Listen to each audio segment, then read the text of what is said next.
Querido hermano, ya este es el último sermón de la serie que acabamos de ver introducida con ese video al inicio, que se llama Lecciones del Sufrimiento. Hoy vamos a abordar la cuarta lección y la última, para ya a partir del próximo domingo dar paso a una nueva serie de sermones que van a estar íntimamente ligados a también lo que celebramos en octubre, que es el mes de la Reforma Protestante. Pero antes de pasar a ese tema y a esa próxima serie, tenemos que terminar apropiadamente esta. Y bueno, la primera lección que nosotros aprendimos, o que bien haríamos en aprender, fue la de confrontar las motivaciones de nuestra fe. Es decir, delante del sufrimiento, en buena medida haríamos bien en confrontar nuestras motivaciones para descubrir si estamos amando a Dios por lo que Él es o estamos amando a Dios por lo que Él hace, por sus bendiciones y no por ser nuestro Padre. La segunda lección aprendida fue que nosotros debíamos confrontar estas voces que se levantaban, que nos consumían, voces triunfalistas, voces legalistas, voces que de alguna manera desvirtúan nuestra fe y la comprensión que tenemos de los propósitos de Dios. La tercera lección que la aprendimos la semana pasada es que en medio del sufrimiento nosotros aprendemos a descubrir al Dios que nos sustenta. Y hoy día vamos a avanzar hacia la última lección de esta serie, que nos invita también a descubrir los propósitos de Dios. Porque en medio del sufrimiento y del dolor, los propósitos de Dios son revelados, como usted puede ver ahora mismo en su pantalla. Y para eso vamos a estudiar el último capítulo del libro de Job, que termina siendo ya el desenlace de toda esta magnífica y sensacional historia que hemos tenido la oportunidad de estudiar. Pero para ello quiero invitarle a que tengamos algunas consideraciones previas, a modo de introducción, antes de sumergirnos en el texto bíblico propiamente tal. La primera consideración es que delante del sufrimiento, algunas personas se vuelven amargadas y rencorosas.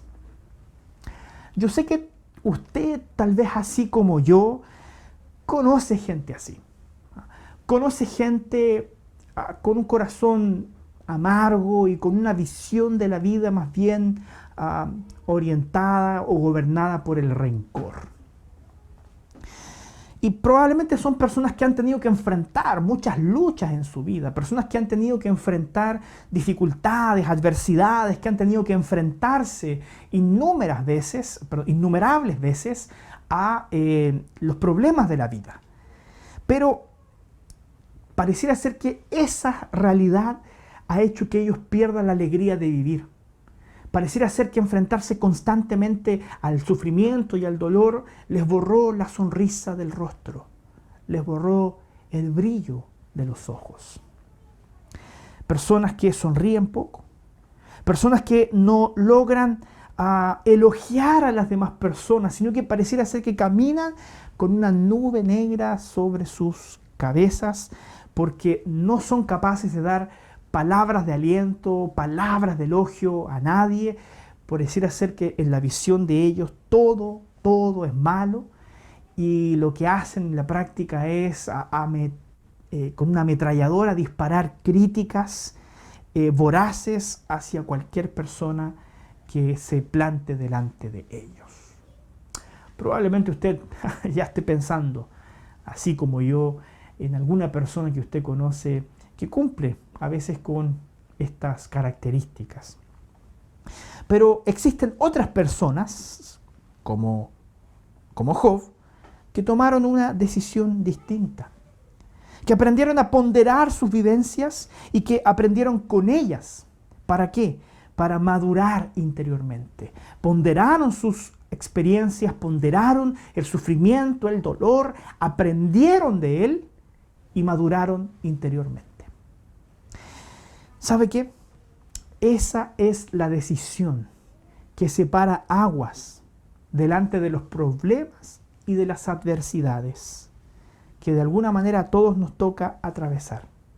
Esa decisión es la que separa aguas entre aquellos que viven vidas amargas y llenas de rencor, vidas que pueden ser caracterizadas por esta nube negra sobre sus cabezas, en donde no hay nada bueno en el mundo, sino que todo es crítica y todo está mal.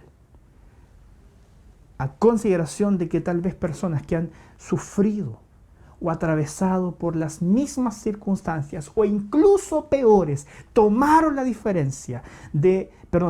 decisión de hacer la diferencia en su vida, de no vivir con un corazón amargado, de no vivir con un corazón rencoroso, sino que aprender de esas dificultades, aprender de su dolor y crecer.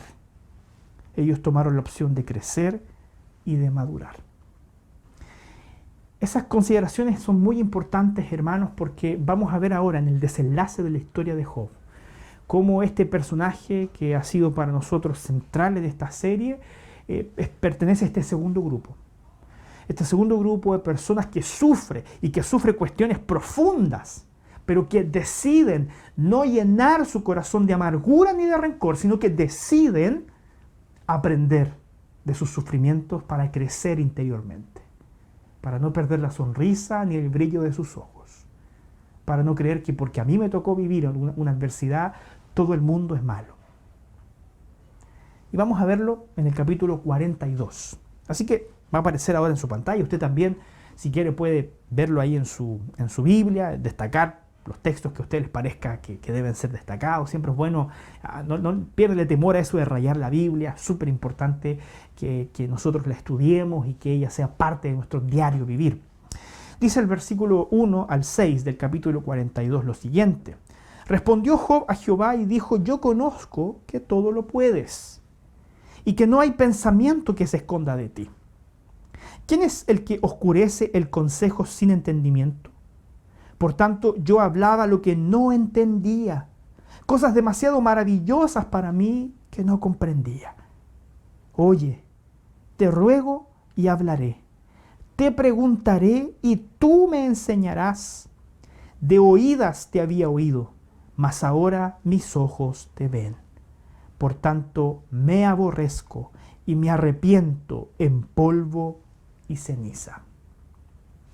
Déjeme mencionarle, en primer lugar, varias cosas que Job descubrió en medio de su sufrimiento.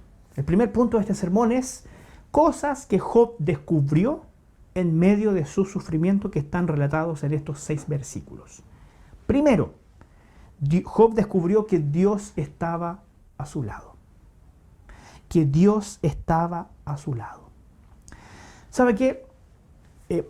Yo he llegado a la firme convicción de que si hay algo peor que sufrir, es tener que sufrir solo. Si hay algo peor que sufrir, es tener que sufrir solo. Vivir además con esa sensación de que estamos a la deriva, porque pareciera ser que Dios nos abandonó y que Dios no aparece por ningún lado. Y fíjese que eso me hace recordar la historia de 2 discípulos de Jesús que después de su muerte estaban tomados por una tristeza profunda y que decidieron ir desde Jerusalén hasta Emaús. Usted debe conocer la historia de estos 2 discípulos, porque se conoce como la historia de los 2 discípulos que iban camino a Emaús. Ellos estaban tristes, y cuando iban de camino a Emaús, se les aparece el mismo Señor Jesucristo ya resucitado, pero ellos, sin conocerle, caminaron durante un largo tiempo hasta la ciudad de Emaús, en donde después ellos cenaron juntos y el Señor se les reveló, y algo interesante sucedió ahí en sus corazones. Porque si bien ellos caminaron durante muchos kilómetros con Jesús sin saberlos, ellos daban testimonio y dieron testimonio de que mientras caminaban con Jesús, aún no sabiendo que Él estaba ahí con ellos, sus corazones ardían al escuchar sus palabras. ¡Qué tremendo esto! Porque lo mismo sucede con nosotros, hermanos. Muchas veces no logramos entender y encontrar a Dios como nos gustaría. Miramos de un lado a otro y no lo hallamos. Pero ¿sabe qué? Dios tiene diversas maneras de consolar y confortar nuestros corazones para mostrarnos que en medio del dolor y el sufrimiento no estamos solos. No estamos solos. A veces el Señor puede venir a nosotros en la forma de una persona que trae alguna palabra de ánimo, alguna palabra de aliento, algún gesto, algún detalle que levanta nuestro ánimo. O tal vez puede el Señor manifestarse en forma de un texto bíblico, alguna lectura devocional, puede ser también alguna canción. No descarte también de pronto que el Señor puede traer palabras de consuelo a través de alguna película, puede traer palabras de consuelo tal vez incluso acerca de una serie, no sé, cualquier cosa puede ser utilizada por Dios a nuestro alrededor. ¿Para qué? Para que el Señor pueda abrigar nuestro corazón y decirnos, no estás solo, no estás solo. Job no lograba ver a Dios, pero eso no significaba que él no estuviera allí a su lado. Y aquí, en este capítulo, en el capítulo 42, Job reconoce que si bien su sufrimiento aún no termina, él sabe y reconoce que Dios está a su lado. Dios estaba al lado de Job y Dios está al lado tuyo, querido hermano. En medio de tu dolor y sufrimiento, no estás solo y Dios manifestará su presencia, a veces de formas en que muchas veces no somos sensibles para percibirla. Pero que no lo percibamos no significa que Él esté ausente. Una segunda cosa que aprendemos de la historia de Job en medio de su sufrimiento, que Job aprendió y que nosotros también aprendemos, es que los planes de Dios no pueden ser frustrados. Los planes de Dios no pueden ser frustrados. Dice el versículo 2, yo conozco que todo lo puedes. Yo conozco que todo lo puedes, que no hay pensamiento que se esconda de ti. Mire, cuando nos enfrentamos a una situación de la cual no tenemos ningún control, una enfermedad crónica, un problema familiar, por ejemplo, podemos llegar a tener la sensación de que Dios también perdió el control, de que la situación está desbocada, de que ni yo ni Dios tiene el control de lo que está aconteciendo en mi vida. Pero fíjese, la Biblia dice en el versículo 2 que no hay ningún pensamiento, no hay nada que se esconda del Señor, no hay nada que el Señor desconozca, no hay nada que el Señor no pueda ni tenga la capacidad de controlar, porque Él es un Dios soberano. Es el Rey del universo, creador del cielo y de la tierra, dueño y Señor de nuestra vida. Y no hay nada oculto de Él, no hay nada que esté fuera del control de Dios. Hermanos, el hecho de que nosotros no tengamos el control de algunas situaciones no significa que Dios también perdió las riendas de la historia. A lo largo de toda esta serie, el Señor se ha encargado de recordarnos que Él está en el trono, que Él está en el control de todas las cosas. Dios es el que sabe lo que está haciendo y te invita a ti y me invita a mí a que confiemos en Él. El Señor te dice, yo sé lo que estoy haciendo, confía en mí. Los planes del Señor no pueden ser frustrados. En tercer lugar, vemos que los propósitos de Dios no son siempre comprendidos. ¿Qué aprendió Job a través del sufrimiento? Que los propósitos de Dios no siempre son comprendidos. Mira lo que dice el versículo 3. ¿Quién es el que oscurece el consejo sin entendimiento? Por tanto, yo hablaba de lo que no entendía. Cosas demasiado maravillosas para mí que yo no comprendía. Déjenme detenerme en esto porque me parece sensacional lo que Job escribe aquí. Porque recién en ese momento en que Job está tal vez manifestando estas palabras, en ese momento para Job las cosas comenzaron a tener más claridad. Él comenzó a entender que detrás de todo su sufrimiento sí había un propósito. sí había cierta dirección. Y fíjese que, no sé, en los últimos años o los últimos meses, tal vez no podemos tener idea de lo que Dios está haciendo con nosotros, pero eso no significa que el Señor no esté haciendo algo. Podemos llevar meses de crisis social y política en nuestro país. Podemos llevar meses de crisis sanitaria en nuestro país. Y tal vez ahora, en este momento, no estamos entendiendo muy bien qué el Señor está haciendo. Pero eso no significa que Él no tenga un propósito para ello. Puede que hoy día yo no lo comprenda, pero Dios tiene un propósito para todo lo que acontece en nuestra historia y en la vida de todos quienes somos criaturas suyas. Es por eso que una de las cosas más complicadas en medio del sufrimiento, junto con lo que yo mencioné anteriormente, que es esa sensación de que Dios nos abandonó, que es una sensación ficticia, ciertamente, porque ya vimos que el Señor, aun cuando nosotros no lo percibamos, Él está a nuestro lado, es también aquella sensación de que no hay un propósito para la vida, o de que no hay un propósito para lo que estamos viviendo, o que no hay un propósito para lo que estamos sufriendo, por el sufrimiento que estamos padeciendo. Eso desanima, eso ciertamente nos destruye interiormente. Pero la Biblia dice que Dios es un Dios de propósitos. La Biblia dice que Dios siempre encuentra una brecha para usar nuestra situación, que puede ser difícil, y transformarla en algo beneficioso. ¿Recuerdan? Romanos 8:28, que todos aquellos que aman a Dios, todas las cosas les ayudan a bien. Es por eso que me gustaría mencionar que, en primer lugar, hay personas que en medio del sufrimiento comprenden la voluntad del Señor por detrás de aquella situación de manera casi inmediata. Personas que aún están pasando y están en medio de su dolor y sufrimiento, y Dios ya les mostró el propósito. Dios ya les dijo de alguna manera qué es lo que Él estaba trabajando en sus vidas o qué objetivo Él quería lograr. Hay personas que sufren, que pasan por dolores y que logran comprender lo que Dios está haciendo en sus vidas de manera casi automática e inmediata. Sin embargo, hay un segundo grupo de personas que pasan por el sufrimiento, pero que solo van a lograr llegar a comprender los propósitos de Dios para aquel sufrimiento después de que ya han pasado varios meses o incluso varios años. Hay personas que lo descubren de manera inmediata.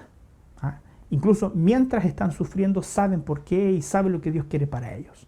Hay un segundo grupo de personas que sufren y que años después o meses después logran comprender y dicen, ahora logro entender qué es lo que Dios quería de mi vida, qué es lo que Dios estaba haciendo en mi vida cuando yo atravesé tal o cual problema. Pero hay un tercer grupo de personas que no quiero dejar de lado porque sería injusto hacerlo.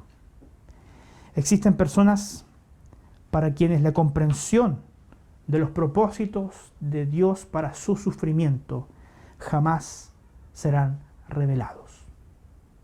Existen personas que sufrirán, tal vez a lo largo de toda su vida, y nunca lograrán comprender, tal vez en su totalidad, qué es lo que Dios estaba haciendo en ellos. Gente que pasa la vida entera sufriendo, pasando alguna situación, enfrentando algún problema, y no ven ni encuentran un propósito detrás de eso. Pero ¿sabe qué? Aún así, eso no significa que si Dios nunca te revela el propósito de tu sufrimiento o tu dolor, eso no significa que Él no tenga uno para lo que tú estás viviendo. Siempre hay uno. ¿Y sabe qué?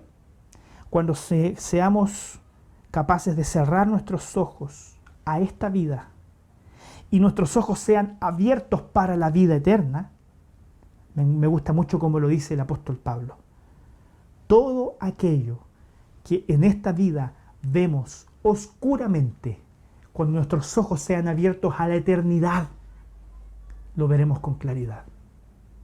Lo veremos con plena claridad.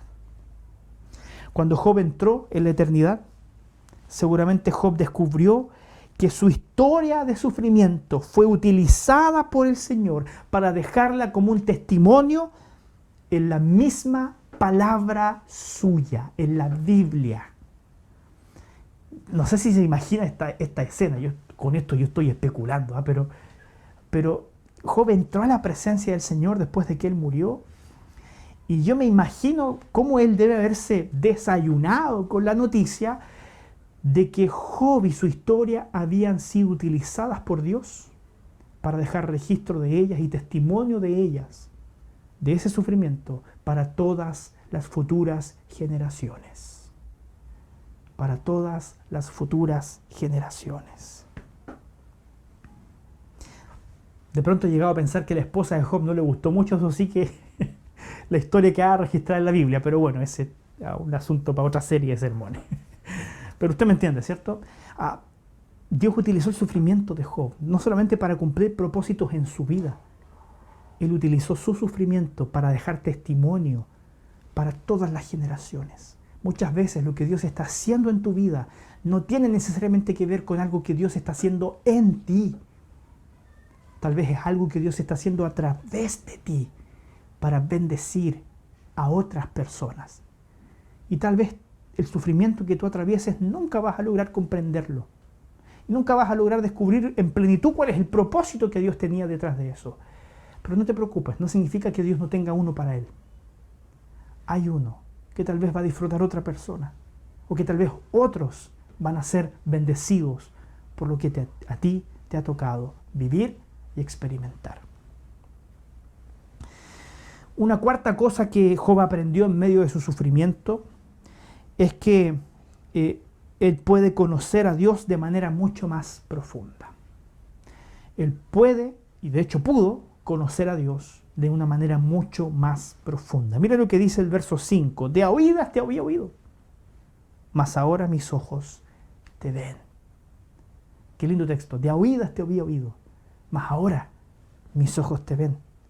Fíjese que esto es súper revelador, porque la misma Biblia dice que Job era un hombre íntegro, temeroso de Dios, que tenía una excelente relación con Dios, que lo buscaba en oración.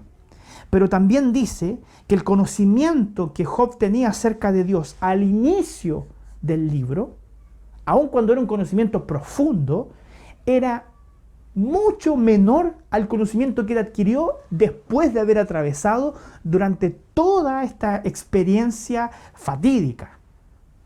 Él logró adquirir a través de ese sufrimiento una experiencia y un conocimiento de Dios mucho más profundo. Es por eso que yo recuerdo las palabras de un querido pastor amigo que en una predicación, yo al principio no lo entendí muy bien, pero ahora me hace mucho más sentido.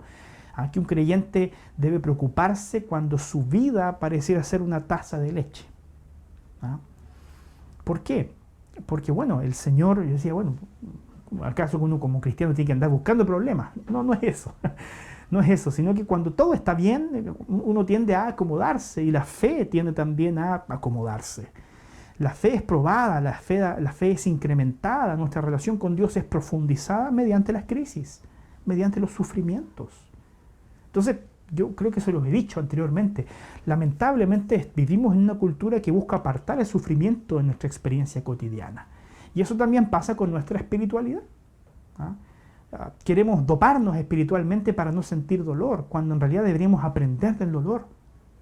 Porque el dolor es parte integral de la vida del ser humano y lo va a ser hasta el día de nuestra muerte. Por lo tanto, bien haríamos en integrar el dolor como un proceso de aprendizaje para que usted y yo logremos una relación más profunda con nuestro Padre que está en los cielos. Y por último, ¿qué aprendemos en este primer punto? Que Job aprendió de esta experiencia de sufrimiento, que hay espacio para la contrición y también para el arrepentimiento. Fíjese, verso 6. Por tanto me aborrezco y me arrepiento en polvo y ceniza. Yo reflexionaba sobre esto y descubría, tal vez de pronto también por mi propia experiencia, que existen personas que cuando enfrentan luchas profundas en su vida, comienzan a administrar esta sensación de que ya que están sufriendo, tienen el derecho entonces a hacer lo que quieran. Y que Dios no tiene derecho a enojarse, porque mira cómo estoy, estoy sufriendo. Entonces, si yo de repente me pego un desliz o no soy del todo obediente o no tomo del todo las mejores decisiones, bueno, Dios tiene que perdonarme porque, bueno, miren cómo estoy sufriendo. Esta sensación es interesante. Yo no solamente la veo de pronto en mi propia vida, tal vez usted ha logrado apreciarla en su propia experiencia, ¿ya?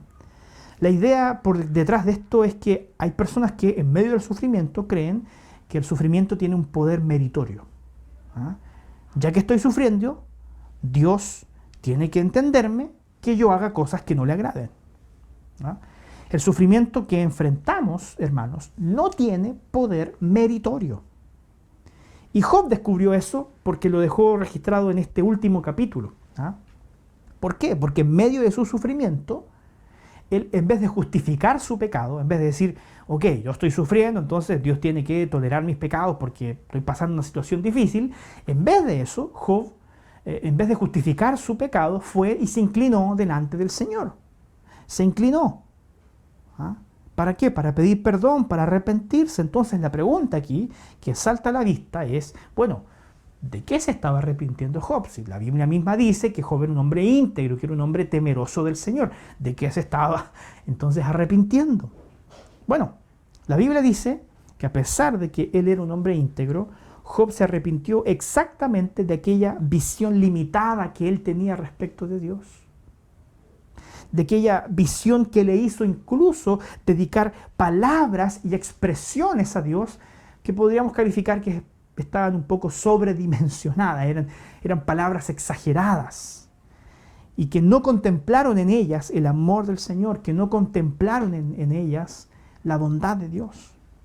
Job probablemente dijo, Señor, me arrepiento porque te dije cosas que no debía haber dicho.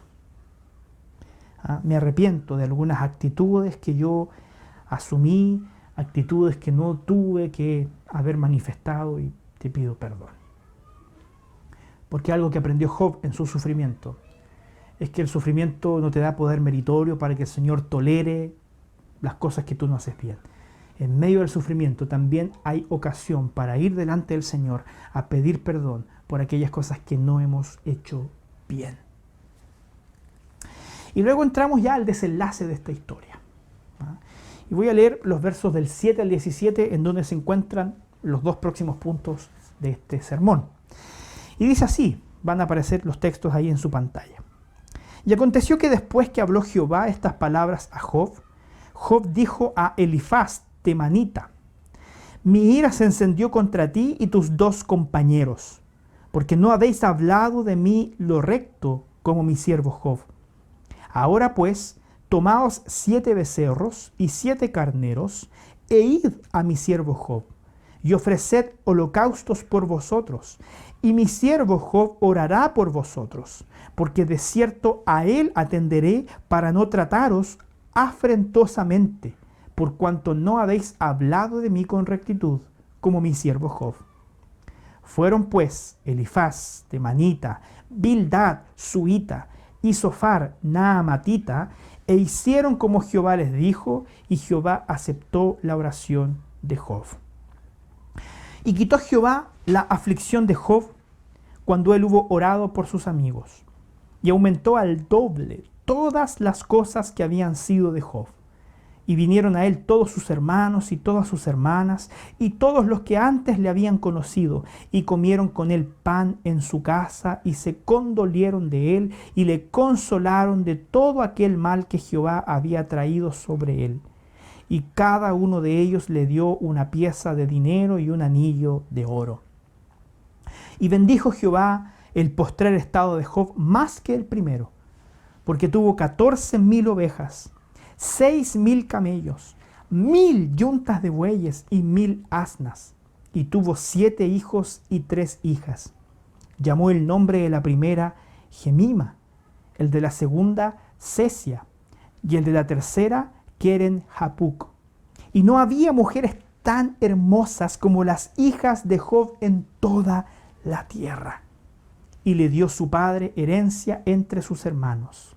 Después de esto, vivió Job 140 años y vio a sus hijos y a los hijos de sus hijos hasta la cuarta generación, y murió Job viejo y lleno de días.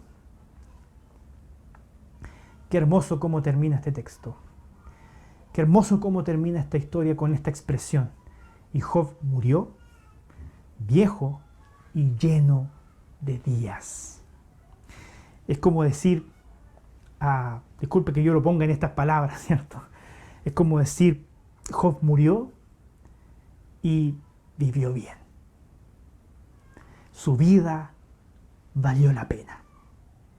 Su vida tuvo un término feliz. Qué anhelo tengo de que mi vida también termine así. Qué anhelo tengo también, hermano, para usted, de que sus días terminen como los días de Job, siendo bendecido por Dios, viejo y lleno de días. Sin embargo, hay dos cosas más que quiero decirles acerca de este texto. ¿Por qué? Porque después de un largo periodo de tiempo nosotros vemos que Dios decidió bendecir la vida de Job. Dios decidió bendecir la vida de Job, y lo que vemos nosotros aquí es que Dios le devolvió a Job el doble de todo lo que tenía anteriormente. ¿Sí? El capítulo 1 nos dice que él era el hombre más rico de Oriente, y luego de entonces de que Dios restauró, ¿cierto?, a las riquezas de Job, no solamente él pasó a ser nuevamente el hombre más rico de Oriente, sino que ahora pasó a ser el hombre más rico de Oriente con una doble fortuna. Una cosa fantástica. En segundo lugar, dice que le devolvió la cercanía de todos aquellos que lo habían abandonado durante el periodo de su sufrimiento. Y uno podría decir, ahora aparecen, pues, cuando el Señor les revuelve a Job su riqueza, vuelven todos los amigos, vuelve toda la familia. Pero no se apresure a pensar así. Déjeme explicarle qué es lo que era lo que acontecía en la cultura de aquella época.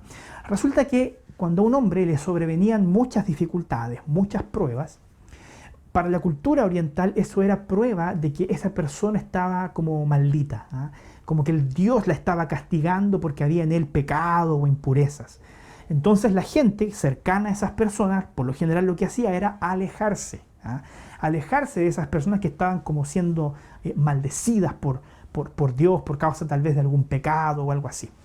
En cambio, cuando descubren, ¿cierto?, que el Señor restaura y cuando el Señor prospera nuevamente a Job, entonces ellos regresan, no porque eran personas interesadas o porque nunca amaron a Job de manera sincera, sino que porque en su mentalidad oriental era el tiempo en que el Señor quería que también estuvieran a su alrededor las personas que lo amaban, ¿ya?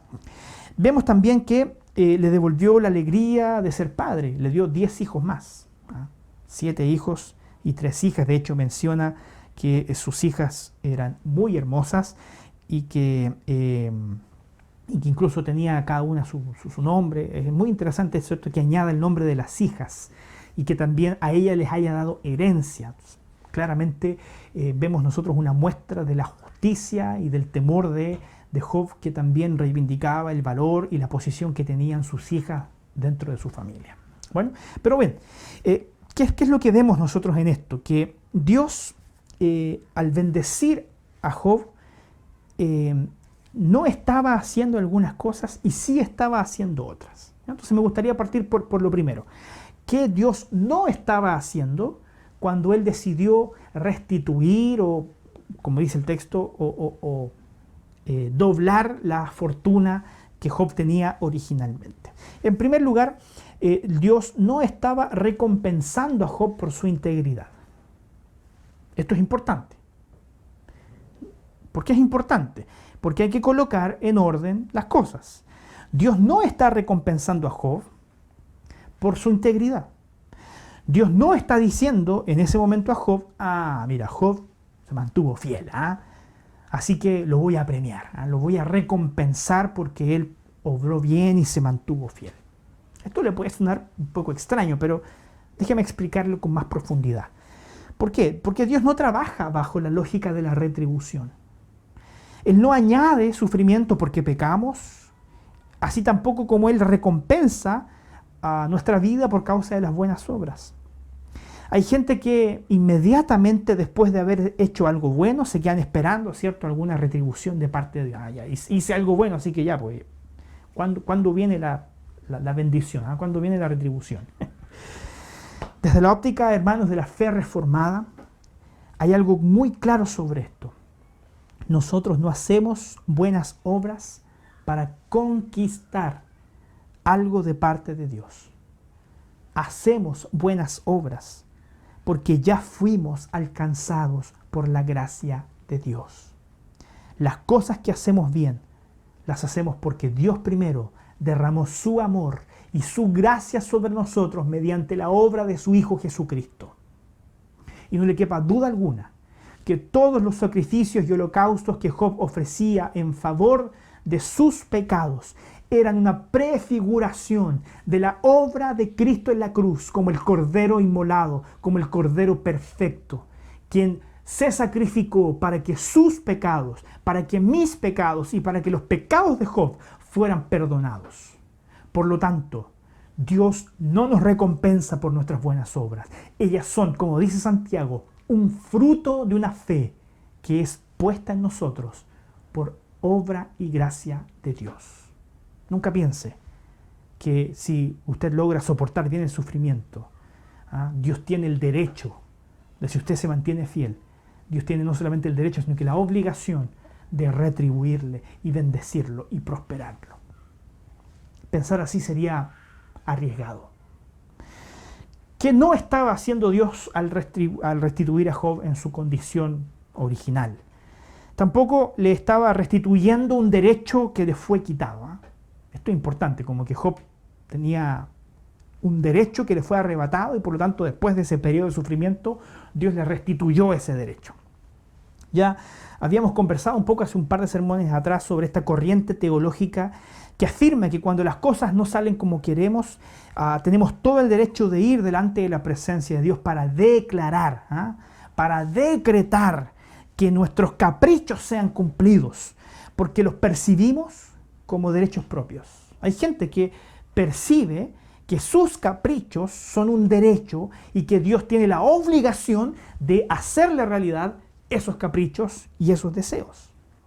Sin embargo, en la misma lógica de Job, que en el capítulo 2 él dijo, miren, yo salí del vientre de mi madre desnudo y me voy a ir de este mundo desnudo. Así que si el Señor dio, sea Él alabado. Si el Señor quitó, sea su nombre bendito. Job sabe que nada de lo que tenía le pertenecía. Job no tenía la idea de que sus riquezas eran un derecho propio. Sabía que eran un regalo de Dios. Que Dios en realidad no le debía nada a Job. Job pudo haberse quedado en la miseria durante el resto de su vida y Job hubiese entendido que Dios no le debía nada. Porque todo lo que recibe, sea mucho o sea poco, proviene de las mismas manos generosas de Dios que le da a cada quien como a Él le place. No porque usted tenga derechos a más o a menos. En tercer lugar, ¿qué no estaba haciendo Dios cuando restituyó a Job en su estado inicial? No estaba mimando a Job. No estaba mimando a Job para no perder su amor o su respeto. Y me puse a pensar de que a muchos padres hoy día tienen una relación bien disfuncional con sus hijos, ¿cierto? Porque los miman y les compran regalos porque de alguna manera a través de eso ellos sostienen el cariño y el afecto hacia su propia persona.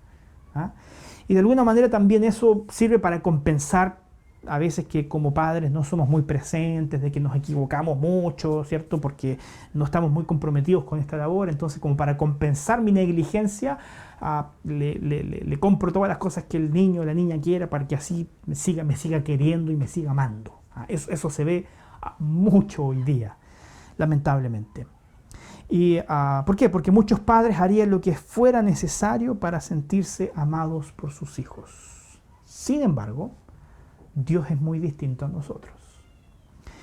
Dios es muy distinto a nosotros porque Él no siente ninguna presión por sentirse amado por ti o por mí. A Dios no le preocupa el hecho de que nosotros le amemos. Como que él viva diciendo, voy a bendecir a mi pueblo para que ellos no dejen de amarme, porque si dejaran de amarme sería algo terrible para mí. Dios no está preocupado con eso. No tendría por qué estarlo. Por lo tanto, lo que la Biblia dice es que cuando Dios tiene que disciplinar, Él disciplina. Patalee lo que quiera. No lo voy a decir como que a Dios no le importa que usted patalee, ¿cierto? Pero patalee lo que quiera, Dios lo va a disciplinar igual. Porque Dios no es un padre que mima a sus hijos. Si tiene que aplicar disciplina, la va a aplicar. Y si le tiene que doler, le va a doler. Y si lo tiene que azotar con vara, lo va a azotar con vara. Porque Dios es un padre que ama a sus hijos y por eso los disciplina. Si el Señor tiene que decirle que no, Él te va a decir que no. Por mucho que usted arme una escena y quiera manipular a Dios, como a veces los hijos manipulan a sus padres para conseguir lo que quieren, usted monte la escena que quiera, Dios le va a decir no. Porque a veces Dios dice que no. Dios lidia con nosotros como un padre sabio. Y de pronto nosotros que somos padres deberíamos aprender más acerca de cómo Dios lidia con sus hijos. Porque siempre va a llegar un momento en que todo padre va a decir la siguiente frase. Yo recuerdo haberla escuchado de mi padre y estoy seguro que tal vez usted la escuchó del suyo, y si usted es padre tal vez ya la ha dicho a sus hijos. Yo todavía no se la digo a mi hija, pero probablemente se la diga. Decirle a sus hijos, mira, tal vez ahora tú no entiendas la razón del por qué yo te digo que no, o por qué yo tomé tal decisión. Tal vez ahora no lo entiendas, pero algún día lo vas a entender. Hay cosas que mi papá me dijo cuando yo era niño que las entendí hace poco. Las entendí hace no mucho tiempo atrás. Porque es parte de la vida y es parte de crecer y madurar. Así que si tú que eres un hijo y te recuerdas de cosas que tu padre te ha dicho y que algún día te advirtió que las entendías, no te quepa duda alguna que lo vas a hacer. Cuando crezcas y madures y tengas tus propias experiencias, como padre tal vez, o como madre, probablemente te haga mucho sentido lo que ellos te enseñaron. Porque Dios es así. Dios te dice también, mira, tal vez ahora tú no lo estás entendiendo, pero va a llegar el punto en que tal vez sí lo llegues a entender. Eso es lo que Dios no estaba haciendo con Job. Dios no estaba recompensándolo por su integridad. Dios no le estaba retribuyendo un derecho que le fue quitado. Dios no estaba mimando a su hijo Job. Por lo tanto, en tercer y último lugar, como tercer punto de este sermón, ¿qué es lo que Dios sí estaba haciendo con Job al restituirle? ¿Qué es lo que Dios sí estaba haciendo? Bueno, en primer lugar, Dios estaba ejerciendo libremente su gracia sobre su hijo. Dios no estaba retribuyendo algún derecho de Job, no lo estaba mimando, sino que sencillamente Dios estaba haciendo algo que siempre hace con sus hijos, ejerciendo su gracia amorosa. Cuando Dios hace algo que nos llena de alegría, sepa que eso no es porque usted sea un 7 como persona. Cuando Dios hace algo que lo bendice, eso no es fruto de que Dios lo mira con admiración y dice, oh, que tú eres tan buen hijo que yo te voy a bendecir. No es porque tú seas el hijo regalón de Dios. Es sencillamente porque Dios es un Dios de gracia. Es sencillamente porque Dios es un Dios de gracia. Y por eso es que cada domingo tenemos oportunidad de agradecerle a Dios por lo que hemos recibido. Porque sabemos que lo que hemos recibido partiendo por nuestra salvación no es por mérito propio. No es porque yo haya hecho algo fantástico, no es porque yo me haya ganado ese favor de Dios. Es porque Él es un Dios amoroso que derrama su gracia sobre nosotros. Y por definición la gracia es que Dios te da lo que no mereces. Dios te da lo que no mereces. Y con Job Dios estaba ejerciendo ese derecho legítimo que él tiene de darle a un hombre lo que no se merece. Job no se merecía todo lo que tenía. pero aún así Dios se lo quiso dar, porque eso, por definición, es gracia. Tú no merecías la salvación, porque eras un hombre pecador, una mujer pecadora. Pero en Cristo, Dios decidió amarte, no por lo que hiciste, sino que por lo que su Hijo hizo, para que pudieras tener vida eterna y salvación. En segundo lugar, Dios estaba haciendo un uso de un canal legítimo para comunicar su amor. ¿A qué me refiero con eso? De que Dios, lo que voy a decir un poco peligroso, pero por favor preste atención al argumento completo. Ojalá y después nadie edite el sermón para que diga, el pastor está predicando prosperidad. No. Dios puede bendecirnos a través de la prosperidad.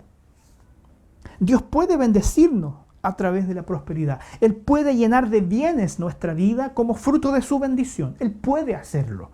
¿Por qué? Porque la bendición financiera es un canal legítimo de la bendición de Dios. Esa es la razón por la cual cuando vemos a otros hermanos prosperando financieramente, cuando vemos a otros hermanos que les va bien financieramente, deberíamos alegrarnos. ¿Sabe por qué? Porque es posible tener riquezas y seguir siendo un hombre o una mujer íntegro o íntegra. Es posible ser rico y tener un buen nombre delante del Señor. La riqueza no es necesariamente sinónimo de que vendiste tu alma al diablo, porque ser rico no es malo. Así como por defecto ser pobre es bueno, porque hay gente que parece que maneja esa dialéctica. Ser pobre es bueno, ser rico es malo. Y la Biblia nos dice claramente que no es así. Hay ricos buenos, así como hay ricos malos. Y hay pobres buenos, así como hay pobres malos. Entonces, sáquese esa dialéctica ideológica que a veces hay en nuestra mente. Dios puede hacer uso de un canal legítimo, prosperidad financiera, para manifestar su bendición. Pero recuerde esto, ese canal es uno de los muchos que existen. Dios cuando quiere bendecirte, lo puede hacer financieramente, pero también puede hacerlo de otras maneras, y no necesariamente a través de prosperidad financiera. Por lo tanto, no es la única medida de referencia. Le está yendo bien financieramente, la bendición de Dios está con él. No le está yendo bien financieramente, la bendición de Dios no está con él. No es así. No es así. Pero la bendición financiera puede ser un canal legítimo que Dios use para comunicar su amor a alguno de sus hijos.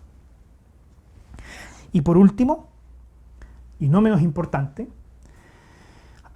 con esto Dios estaba declarando su victoria sobre Satanás.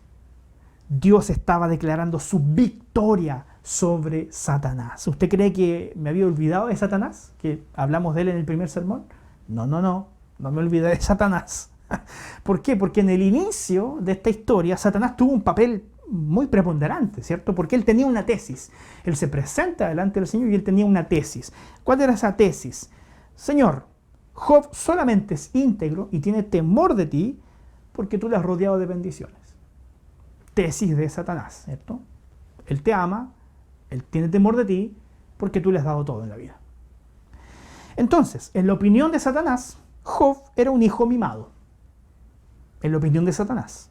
Entonces, Dios permite que todo aquello que le fue quitado a Job en medio de su sufrimiento manifestara la pureza de su motivación. Es decir, a pesar de que todo lo que Satanás entendía que Job tenía y que lo hacía sentir fidelidad al Señor, le fue quitado, él siguió siendo íntegro.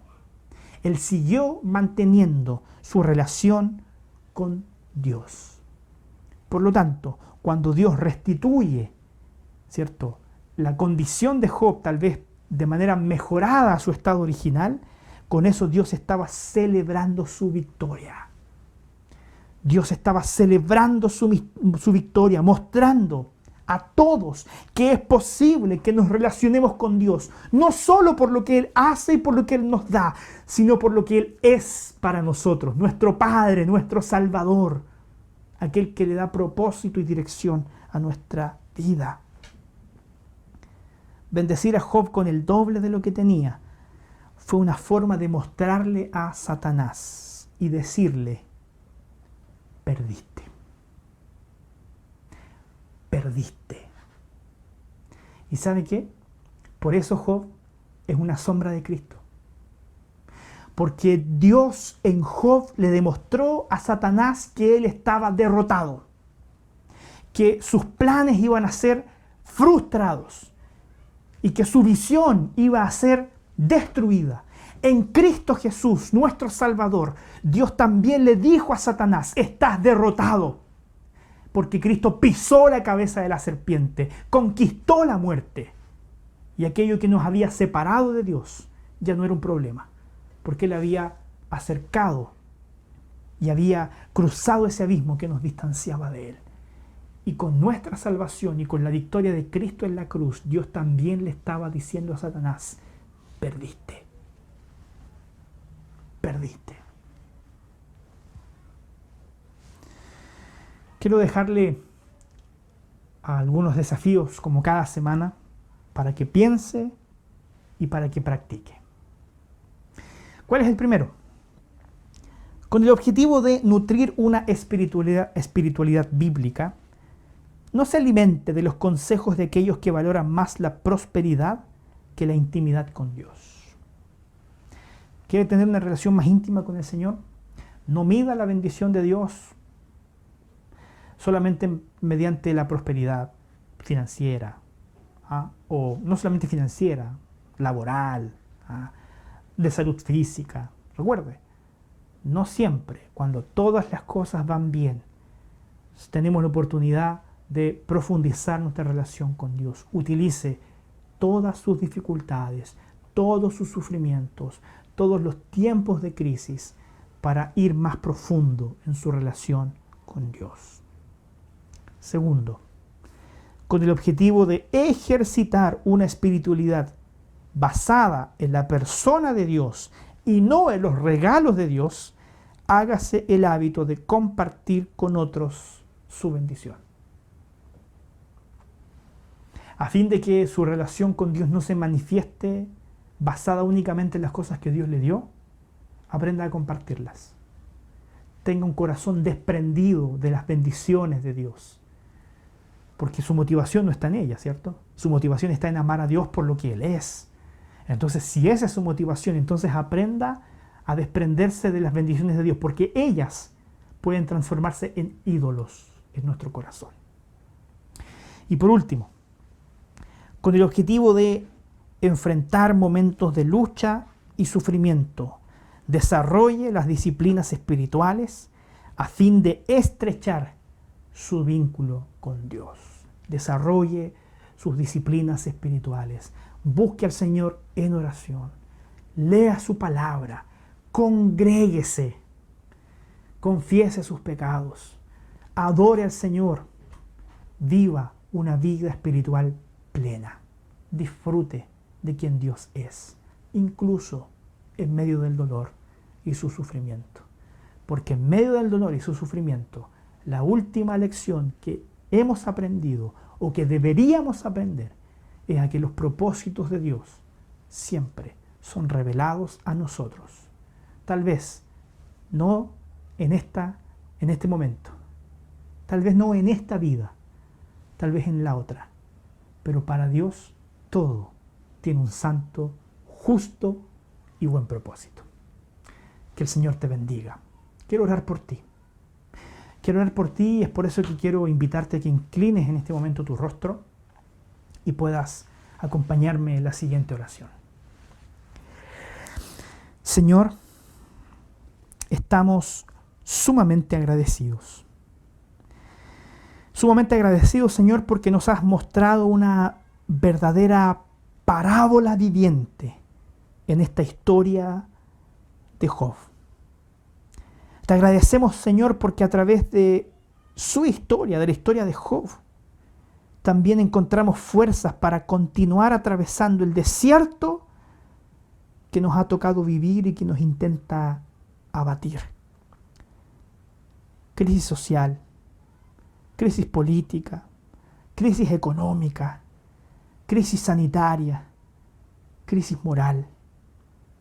Señor, sumando todos esos factores, ¿Cuántas personas conectadas a esta transmisión hay que han tenido que experimentar luchas profundas, que han sido consumidos por una tristeza que le roba la sonrisa de su boca o que le roba el brillo de sus ojos, que les roba, Señor, la alegría de vivir? Oh Señor, que en el nombre de nuestro glorioso Salvador Jesús, que esa alegría de vivir sea restaurada en nosotros. No permita, Señor, que la amargura y el rencor invadan nuestros corazones y que nos impidan ver la vida con gozo. Señor, te pido que podamos aprender a sacar provecho de las luchas y el sufrimiento, para que de esa forma tomemos la decisión de que en medio de esos momentos de lucha y de dolor podamos crecer interiormente como personas, como hijos tuyos. Te lo pedimos en el nombre de nuestro Señor y Salvador Jesús. Amén.